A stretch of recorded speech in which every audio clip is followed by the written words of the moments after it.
Vous vous en êtes évidemment rendu compte, l'immobilier est en crise en ce moment en France, mais il y a un secteur qui semble s'en sortir mieux que les autres, ce sont les ventes en viager. Plus 10% ces dernières années, plus 6% encore en 2023, avec, vous l'avez peut-être vu, des agences spécialisées qui s'ouvrent un petit peu partout en France. Vous allez découvrir que pour Pascal, c'est la promesse de réaliser de très bonnes affaires, et pour Vincent, l'assurance de passer une bonne retraite tranquille, sans problème d'argent.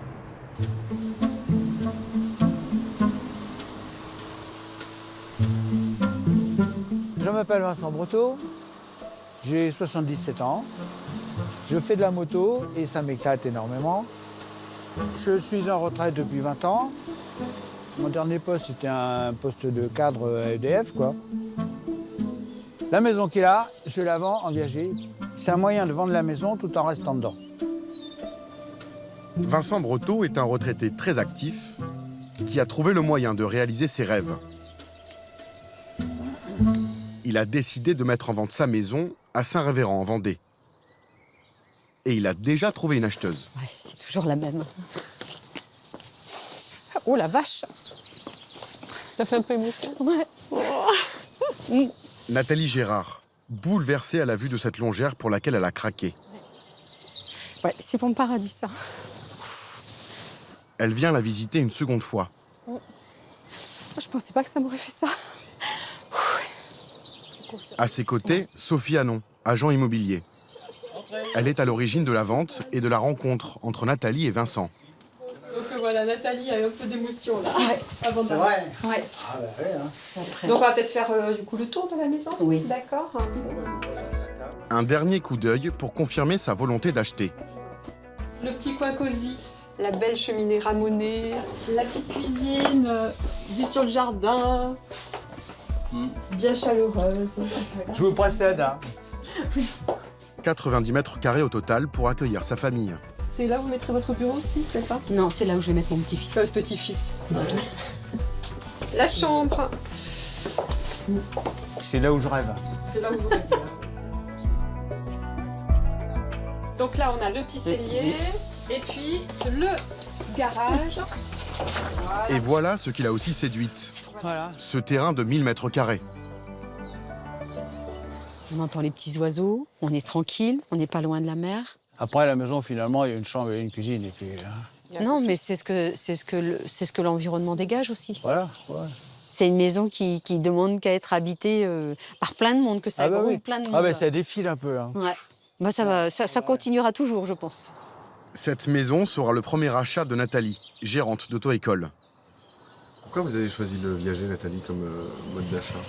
Parce que cette année, je vais avoir 50 ans. Et qu'à 50 ans, les banques ne prêtent pas comme il faut.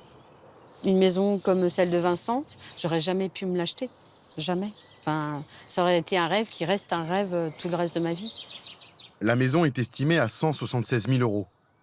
En viager, elle est vendue moins cher car Vincent va l'occuper jusqu'à son décès.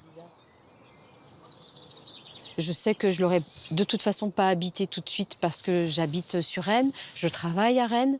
Alors que là, je sais que Vincent va m'attendre. Ouais, Voilà. c'est exactement ça. Bah oui. Et puis, quand je serai prête, lui sera prêt aussi. Et puis, ce sera un roulement naturel. Alors, il y a une notion qui est importante, c'est celle du décès de Vincent. Dans viager, c'est le principe. Qu'est-ce que vous en pensez de ça, d'acheter en viager et donc... Sincèrement, je pense pas à ça. C'est vraiment un échange. Moi, grâce à Vincent, je vais être propriétaire. Et Vincent, grâce à moi, il va pouvoir aller se promener. Ouais. C'est même plus une transaction. Pour moi, c'est une passation de pouvoir. Ouais. Eh ben c'est bien. Eh ben moi je pensais hier que en fait vous me confiez cette maison pour que j'en prenne soin en attendant que vous veniez y habiter. Ah, c'est bien dit aussi. Tous les trois ont rendez-vous le lendemain chez le notaire pour acter la vente. En attendant, Vincent et son agent Sophie Anon vérifient tous leurs calculs. Car la vente en viager est un dispositif un peu complexe. Donc j'ai fait toutes les estimations, j'ai fait bien 15 000 et 20 000, j'ai même fait 25 000 Ouais. pour voir ce que ça vous fait. Finalement, c'est pas plus mal. Hein. Mais oui, parce qu'au final, vous voyez, pour 25 000 € de bouquet, qui est finalement l'option que vous aviez retenue, Vous avez une rente viagère de 570 € tous les mois. Voilà. Le bouquet, en fait, c'est une somme qui va être versée au comptant le jour de la signature de l'acte de vente. Donc, quand il va vendre son bien, la personne qui va acheter va verser donc ce bouquet et il en dispose tout de suite. Et à partir du moment où on signe l'acte de vente, il touche la rente mensuelle jusqu'à la fin de sa vie. Voilà. Vincent a donc choisi un apport qu'on appelle le bouquet de 25 000 €. Son acheteuse le versera en plus, chaque mois, la somme de 570 €. Additionné à ma retraite, ce qui fait, je ne peux plus calculer à cette heure-ci, mais autour de 3 000, ce qui fait largement, pour mon train de vie très simple, 20 € de fruits de mer par semaine et 20 € de légumes, et puis c'est bon. Hein. C'est vrai, hein. Plus l'essence. Ah, l'essence. Pour la moto. Ah ouais. Comme Vincent, près de 10 000 retraités ont vendu leur maison en Viager l'an dernier. Un chiffre en augmentation de 10% par an. Le Viager a longtemps souffert d'une mauvaise image. Un investissement risqué qui pose aussi parfois un problème moral. Parce qu'il repose sur la durée de vie des vendeurs. Aujourd'hui, il est pourtant devenu un investissement très attractif pour des acheteurs fortunés. Car pour acheter en Viager, il faut payer cash. Impossible d'emprunter. Je m'appelle Pascal Larbier, j'ai 52 ans, je suis chef d'entreprise. J'ai commencé à acheter en Viager en 2017. Ensuite, j'en ai acheté 3 autres, donc aujourd'hui j'en ai 4. Et il ne compte pas en rester là. Ce patron d'une société en informatique mise sur le Viager pour augmenter son patrimoine. Ce jour-là, il se rend à Gradignan, à 15 minutes de Bordeaux pour visiter un 5e bien. Qu'est-ce que vous attendez de cette visite? Non seulement faut avoir un intérêt important ou un coup de cœur pour la maison en question, mais aussi et peut-être surtout, faut se plaire avec les vendeurs. Le principe même, c'est qu'on va devoir vivre ensemble pendant le plus longtemps possible. Vivre ensemble. Ouais, parce que c'est des gens qui vont être dans ma vie jusqu'à leur dernier souffle, ou peut-être le mien d'ailleurs, peu importe. En tout cas, on va être enchaînés quelque part jusqu'à la fin de l'un de nous. Hervé, bonjour. Bonjour Pascal, vous allez bien? Eh ben, ça va bien et vous? Ça a été le voyage? Un départ un peu tôt. Oui. Pascal retrouve Hervé Huguet, un agent immobilier qui a repéré pour lui un appartement. Bonjour monsieur Agnès. Comment allez-vous? Bien et vous-même? Ça va très bien, merci. Voilà, Bonjour monsieur. Pascal Larbier, enchanté. Madame Agnès. Bonjour monsieur, Madame Agnès. Michel et Huguette Ragnès ont 78 et 81 ans. Bien, avec le beau temps? Alors, puisqu'on est dans la pièce de vie, qu'on est attiré tout de suite vers l'extérieur, on va déjà visiter cette grande pièce donc, de 53 mètres carrés. D'accord. Donc là, vous avez un double séjour. Okay. Avant de faire connaissance avec le couple, Pascal Larbier va inspecter toutes les pièces. Je vous en prie. Je vous précède. Allez-y. Voilà, terrasse bois. D'accord, elle est super grande. Et concernant l'extérieur, il n'y a pas de construction prévue ou envisageable, c'est-à-dire que... Non, alors je serais très surpris, parce que là, c'est un parking municipal, ouais. Et puis il dessert tout ce centre-ville, commerçant que vous avez vu, donc ça m'étonnerait qu'il fasse sauter le parking pour pouvoir mettre des immeubles. Merci. Ensuite, la cuisine dînatoire. Ok. Voilà. Qui est grande aussi. Ouais, C'est chouette, hein? Ouais. On tout refait aussi. Il y a beaucoup de goût, je trouve. C'est beau volume aussi de salle d'eau, qui va avec la taille de l'appartement. Ouais. Qu'est-ce que vous regardez là, principalement, Pascal, depuis tout à l'heure? Moi, je regarde les volumes et je regarde le côté rationnel de l'appartement parce que l'idée, en fait, d'un projet comme ça, pour moi, c'est du locatif après, on va dire. Et puis, je suis attentif à l'état, en fait, et aux soins qui a été pris par les propriétaires pour... En fait, il est nickel, l'appartement. Et c'est la garantie, quelque part, à un jour, de récupérer un bien qui a été super entretenu, super bichonné. Donc voilà. Eh bien, merci beaucoup. Alors, j'avais des petites questions. D'abord, je voulais savoir, quand est-ce que vous l'avez... Il est tout neuf, l'appartement? Oui, ça fait 3 ans qu'on est là. En fait, ce qui m'intrigue, c'est que souvent, les gens qui vendent en Viager, c'est des gens qui sont dans leur maison depuis 30, 40, 50 ans, et qui disent, bon, maintenant, voilà, il n'y a plus aucun doute sur le fait de déménager. Pascal Larbier cherche à comprendre les motivations de ces retraités. En fait, sans vouloir vous flatter, vous êtes plutôt jeune, plutôt en forme, vous n'avez pas le profil à envisager la fin de vie. D'accord. On aurait dû se maquiller pour. Peut-être, peut-être. l'âge et l'état de santé. Le sujet sensible du viager. Pour les acheteurs comme pour les vendeurs. Il faut voir les choses en face. Si c'est mon épouse qui part, j'ai une retraite quand même qui est beaucoup plus importante que la sienne. Si c'est l'inverse, je ne veux pas la laisser dans le désarroi complet, quoi. Voilà. Huguette Ragnès touche 1 700 € de retraite, 2 fois moins que son mari. Le couple demande 142 000 € de bouquet et une rente mensuelle de 992 €. Trop pour Pascal. Mon souci à moi, c'est de réduire le plus possible la rente et de faire monter le bouquet. Je vous dis ça simplement parce que je ne veux pas me poser la question, mois après mois, de « Ah, c'est pas encore que je redonne une rente ». Quelque part, ça retire la notion de pari, en fait, dans le truc, puisque d'un seul coup, vous pouvez bien être centenaire ou bicentenaire si vous voulez, ça n'a plus aucune importance puisque je ne paye plus de rente. Enfin, je paye une rente qui est faible. Ceci étant posé, maintenant, on va jouer et on va essayer de tirer chacun à la corde de son côté. Voilà, c'est juste ça. Voilà, donc on sait très bien que ça se négocie tout ça. Oui. Voilà. Une vente à terme, peut-être. Mais avant d'entamer les négociations, l'investisseur tient à évaluer tous les risques avec l'agent immobilier. Il n'y a rien dans les fondamentaux qui bloque. C'est-à-dire le bien est top, les vendeurs sont top. Bon, après, c'est une histoire d'argent à un moment. Voilà. Moi, je vais raisonner sur la pression que je vais subir, bien volontairement, tous les mois. Donc, il y a une rente de 992 € à l'heure actuelle, à laquelle je vais rajouter les charges de l'appartement. J'ai 1 220 € à sortir tous les mois, typiquement sur le profil des vendeurs de ce couple-là.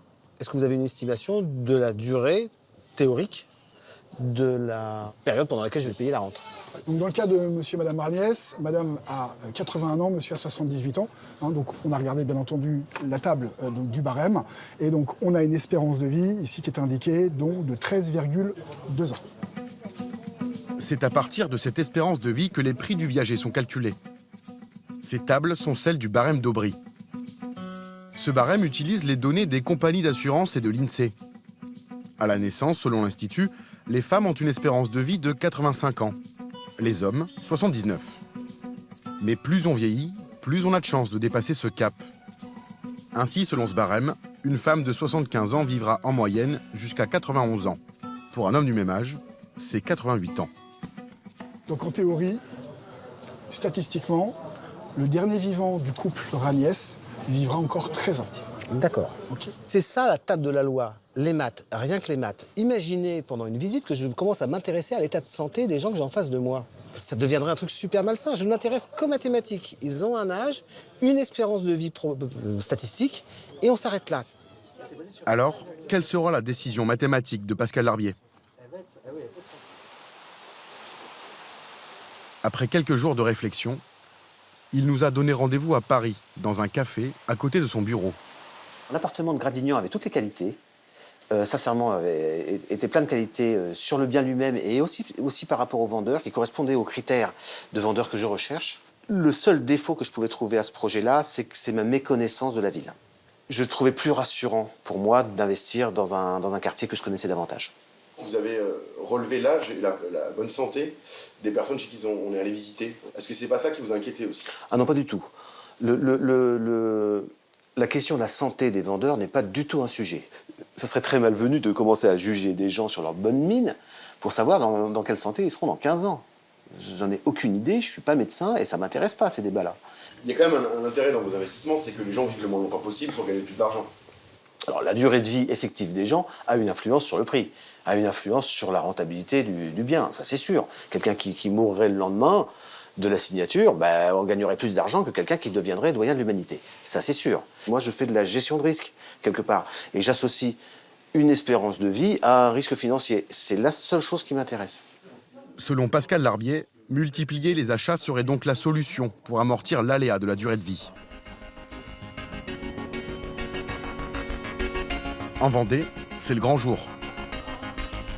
Avec Vincent et Nathalie. Ah, ça s'est bien passé, hein? Oui. Ah ouais? Une bonne chose de faite. Oui, mais il y a un soulagement quand même. Hein. Ils viennent tout juste de signer le compromis de vente de la maison. Une première étape importante avant l'acte définitif. Tout ça pour en arriver là.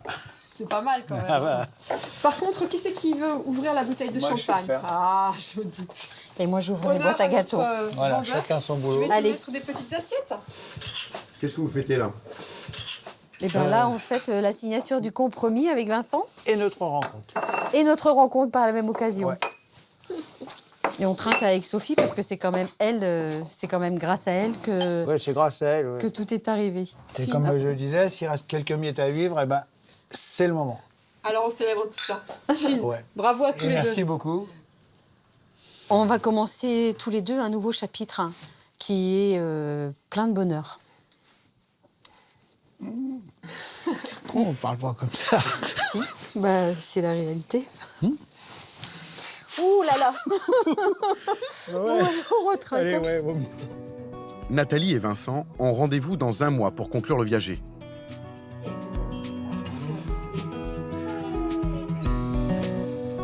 Quelques semaines plus tard, Vincent s'est décidé à annoncer la vente de sa maison à ses 2 filles. Toutes les deux vivent loin de chez lui. Bonjour ma feuille, ça va-t-il? Ça va bien. T'as une bonne bouille ce matin. Ah ouais? Si tu le dis. Toi aussi, t'es bon Ouais. comme ça. Oui, ma zabougne. L'aînée, Isabelle, 52 ans, vit à Fréjus, à 1000 km de chez lui. Et au passage, comme c'est un viager occupé, j'habite toujours là. Oui, oui, je vais venir te voir d'ailleurs. Au début, Isabelle a eu un peu de mal à digérer la nouvelle. Alors qu'est-ce que vous avez ressenti, Isabelle, quand vous avez appris que c'était bon? Ça m'a fait chier, en premier. Non, mais voilà, c'est juste que la Vendée, c'est fini, quoi. C'est au revoir à la Vendée et au revoir au fric aussi qu'on aurait pu récupérer avec ma sœur de la maison si on pensait à la vendre. Et puis, après réflexion, après tout, de toute façon, j'ai toujours dit à papa, il fait ce qu'il veut de son argent, de ce qu'il a, c'est à lui, il a travaillé pour, il l'a gagné, et voilà. Je vois ça comme ça aussi, hein. Oui, ça tombe bien alors. Bah ouais. Non, mais je vous ai dit aussi qu'on allait partager le magot et que... Tant que tu partages ou que tu partages pas, c'est... Bon, tu partages, c'est bien, hein, je change pas d'avis. Non, je change pas d'avis, ouais. C'est à toi, papa. Pour soutenir financièrement sa famille, Vincent va répartir entre ses filles et ses petits-enfants ses 25 000 euros de bouquet. Même sans le viager, des illusions, m'en serais payé plein. Hein. Allez, pioc, mon papa. Pioc. Moi aussi, largement assez. En revanche, la rente mensuelle, il va la garder pour lui. Et il compte bien en profiter.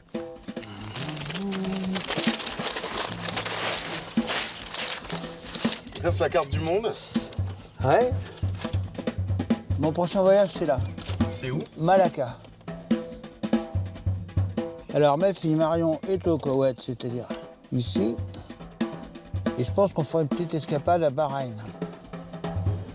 Prochain coup, ça va être en Floride. Port Lauderdale, ouais, c'est les fjords. Melbourne, Valparaiso, Burundi. C'est pas grand, hein. Puis c'est la région des lacs, ça doit être génial, ça. Est-ce que tous ces projets de voyage, vous les avez eus grâce au fait de vendre en viager? Les projets, non, mais c'est devenu possible. Donc, si c'est possible, on va le faire. Hein. J'ai rien d'autre à perdre, moi. Hein. Si pour certains, le viager permet de s'offrir une nouvelle vie, pour d'autres, c'est le moyen de rester chez soi, de ne pas quitter son domicile pour une maison de retraite. Pascal Larbier a acheté cette maison dans le centre de Bordeaux il y a 4 ans.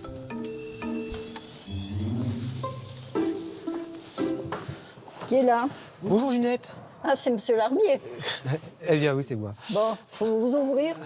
Ginette Miramont, 93 ans, vit ici depuis presque 50 ans avec son mari, gravement malade. Il a besoin de soins au quotidien. Alors, est-ce que c'est les escaliers qui font que vous gardez cette forme-là? Peut-être bien. Parce que vous m'aviez dit une fois, combien de fois vous les montez par jour, les escaliers? Oh, je dois les monter une vingtaine de fois. Hein. À côté de Ginette, Maryse Miramont, sa belle-fille. C'est elle qui a conseillé au couple de vendre en viager pour financer les soins à domicile de son beau-père. Ginette, pourquoi c'était important pour vous et votre mari de rester dans votre maison? tant que je peux rester chez moi, que je peux mettre un pied devant l'autre, que je peux faire la cuisine avec les soldes que l'on me porte, je continuerai à rester chez moi. Du moment où je sentirai que je ne vais plus bien, que je ne peux plus arriver à faire les affaires, à ce moment-là, peut-être je prendrai une autre décision. Mais pour l'instant, je reste chez moi. Et par rapport à mon mari, je ne le vois pas rentrer dans une maison quelconque. Une autonomie préservée notamment grâce à la rente de 1 400 € versée par Pascal. Au niveau financier, elle n'a pas à hésiter à avoir recours à davantage d'aides. Voilà. Du fait qu'elle sait qu'elle a une rente tous les mois qui tombe en plus de leur pension retraite. Voilà. Non seulement savoir que ce qu'on fait sert à ça, mais en plus, puisqu'on est en lien permanent, en fait, je décroche jamais de ça. Je sais le sens au mois, le mois de l'argent que j'envoie. Ça donne tout un sens au truc et c'est ça qui magnifie en fait ce genre d'investissement en fait. Donc on fait pas du social pour faire du social, etc. Mais avoir l'opportunité d'avoir une action sociale alors qu'on est quand même rationnel dans ses investissements, c'est un truc merveilleux. Voilà donc l'une des nouvelles facettes du viager. Un investissement qui permet le maintien à domicile des personnes les plus fragiles. 2 ans plus tard, à 95 printemps, Ginette coule toujours des jours heureux avec son mari dans leur maison. Grâce au viager, Vincent, lui, a parcouru la Malaisie, le Koweït, l'Égypte, l'Écosse et les îles grecques. Il va bientôt partir en Suède, découvrir les aurores boréales.